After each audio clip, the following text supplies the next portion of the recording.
Hi, everyone. I'm Rick Bensignor. Today is Tuesday, May 23rd. Welcome to this week's In the Know Trader Show. What are we going to talk about? Well, the lesson of the week: beware of the strategist who digs their heels in. They almost always cost you a chunk of money. Before we get to that, let me tell you what we have at In the Know Trader. So, a few products, 2 written and 1 coaching. We'll get to each one of the 3. A weekly ETF Tactical Trader Report. This comes out Thursday evenings. It goes through every major market that affects the U.S. equity stock market. So the bond market, the credit spreads within the bond market, the U.S. dollar, gold, oil, and then a deep dive into the S&P itself. We go through all the charts, the support, the resistance, my short-term and medium-term calls on all of those. Then I give you a brand new ETF trading idea each week, as well as update you on all open positions we have until we close them out. Again, that comes out Thursdays, available from our website, intheknowtrader.com. You get a free 7-day trial on this and also the other report, which I'm about to tell you about. It's called the 7-Eleven report. And what the 7-Eleven report does is pick no more than 7 of the 11 macro spider ETFs like XLP, XLK, XLU, XLF, the different sectors of the market. There are 11 of them. We pick 7 to be in each month with the goal of avoiding the potential upcoming underperformers, with the goal of outperforming the S&P. And if you can do this effectively, you will beat the return of the S&P. So how have we done? Last year, we outperformed the S&P by just over 6 full percent. We beat the S&P 11 of 12 months. In the most recent month of April 2023, we outperformed by 12 basis points. We're now up 13 basis points on the year. Not much, but we're still ahead of the S&P. We typically average 39 to 40 basis points over time of outperformance. How do I know that? Because since we started this report, or better said, since I started this report back in August of 2020, I have outperformed the S&P in this report by 13.14% in the 33-month history. So that averages 39 basis points a month. That puts us in the top of all people who play this game. And what we do is, instead of pick stocks, which is what most money managers do, we're simply picking the ETFs collectively that represent the different sectors of the market.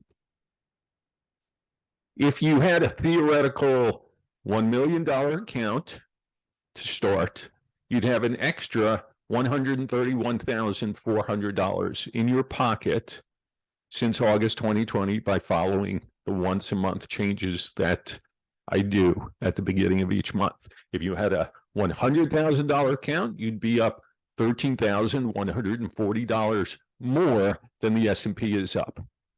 I do not know why anyone who's watching this would not put their time and minimal effort into doing as instructed once a month to have a much better chance of doing better than average. When you buy the spiders or the QQQ, you are simply saying, I will take the average return of that particular stock index over time.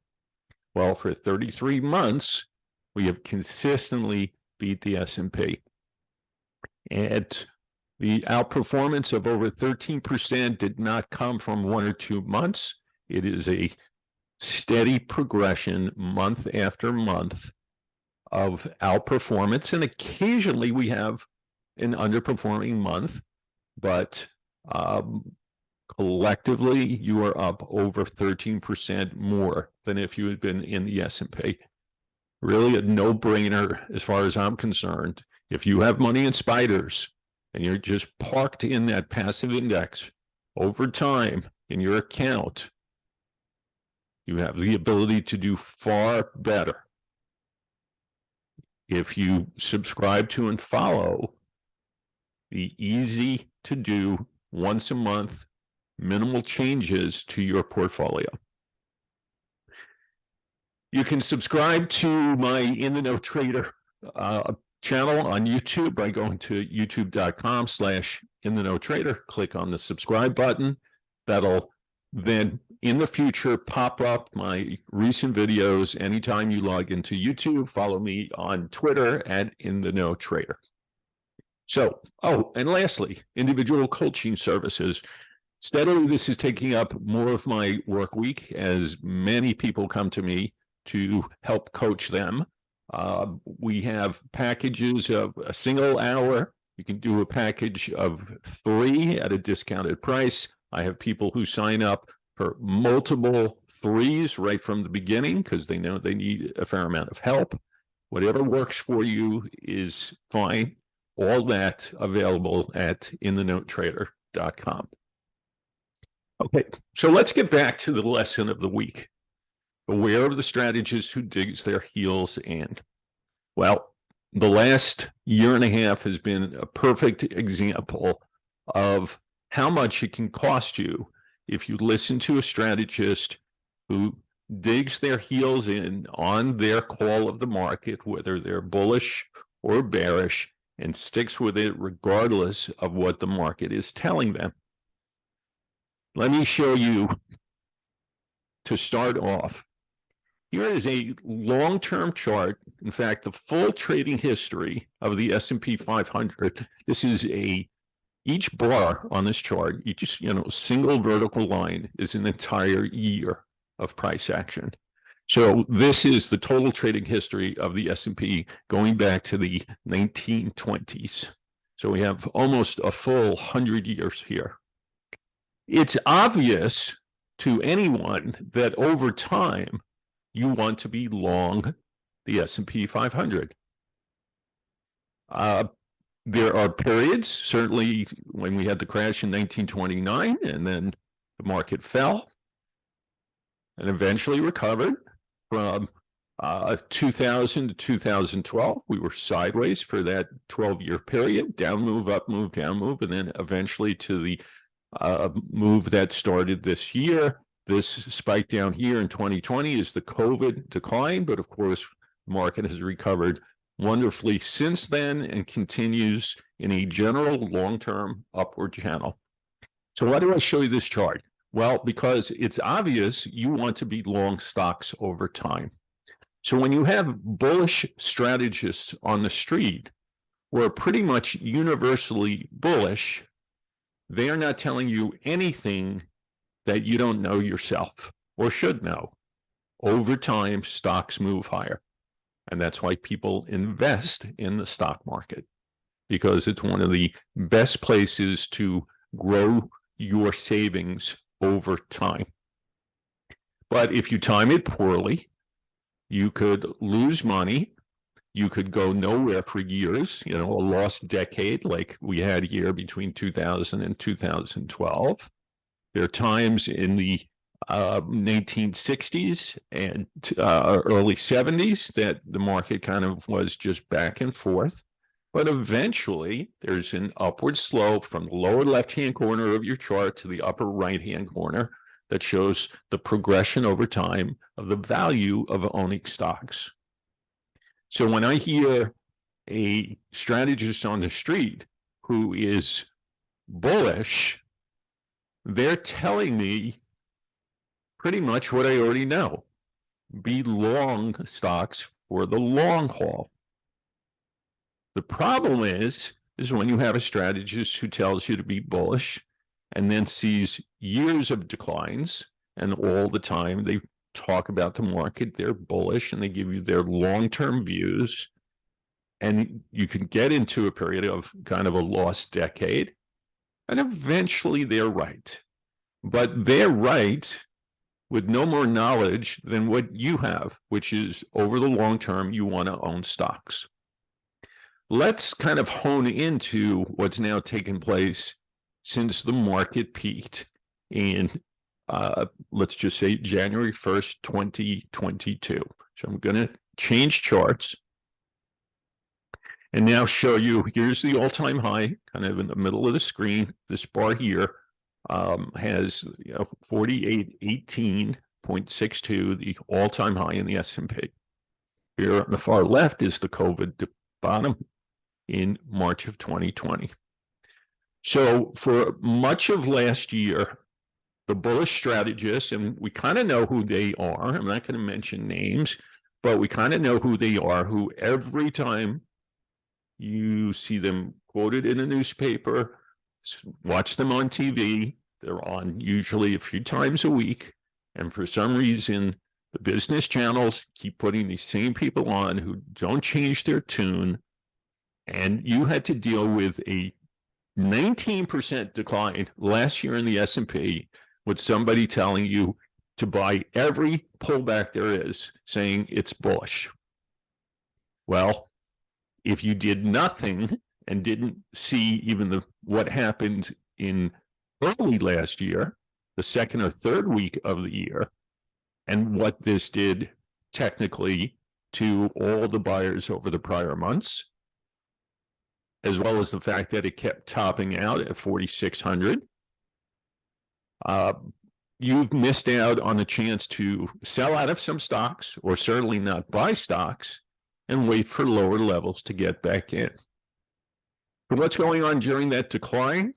We've got the few mega bears strategists on the street who are quoted all the time.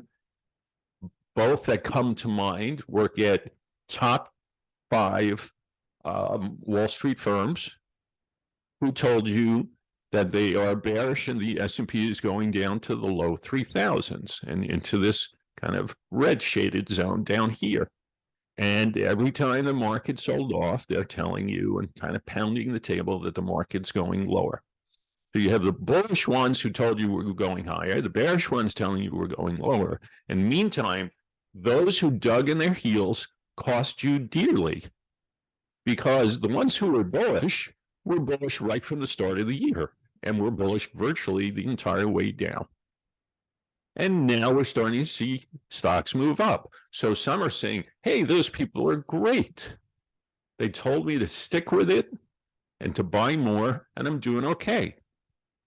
Sure.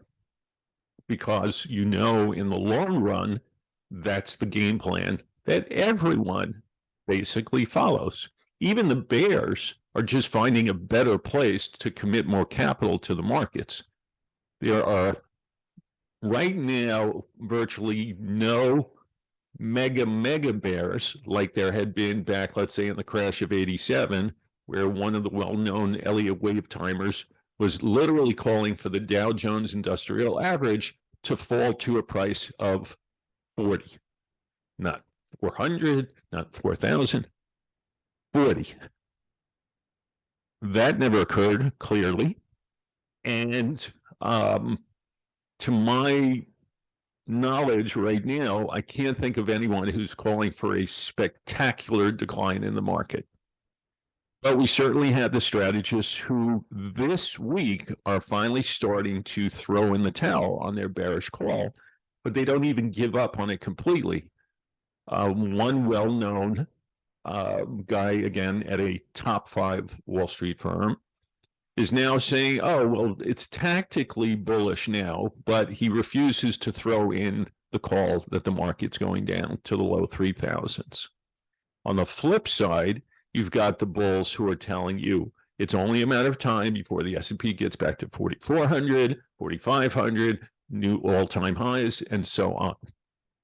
How much value does that give you as an investor or a trader to listen to a strategist who misses a 20% fall in the S&P last year, who missed a 33% decline in the NASDAQ 100 last year, always telling you to buy regardless of what was happening? They are, as far as I'm concerned, completely useless. A strategist who misses double-digit moves, percentage moves, and doesn't alter their call, essentially provides no value at all.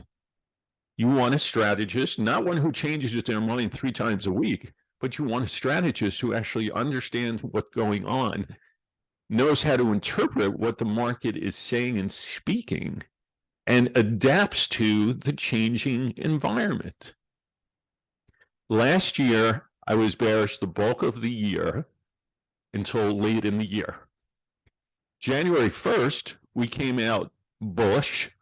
Again, I'm so used to being on the sell side of Wall Street.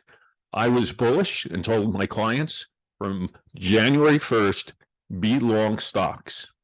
And we lightened up on the February high and then turned bullish again at 38.50 in the S&P as the year progressed. So down into this move, we turned bullish again and then kicked them out again up into above 4,100. And have been playing ranges, understanding the likelihood of range trading was going to be prevalent this year instead of that major move of 500-700 points in either direction. And we've played the range. It's a different approach, and it's one that I think serves you far better than listening to the half dozen or more strategists who do not change their tune. So think about this as you think about your trading decisions, as you think about your longer term investment decisions. Knowing what you know, that you should be invested in stocks for the long haul, decide how much or how little these strategists who you constantly see being quoted and interviewed on TV add value to you versus actually cost you money by listening to them when they refuse to change their mind regardless of what's happened in the market. That's this week's lesson. I hope it means something to you and that you take some knowledge away from this.